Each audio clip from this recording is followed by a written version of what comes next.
நன்மை செய்தவருக்கு நன்றி செலுத்த ஆயத்தவா?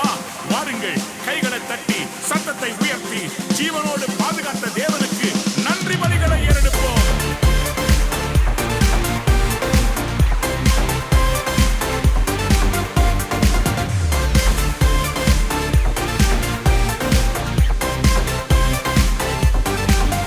நன்றி பலிகள் செலுத்திய நாங்கள் ஆலயம் கூடி வந்தோ, துதி பலிகள் செலுத்திய நாங்கள் உம்மை போற்ற வந்தோ. நன்றி பலிகள்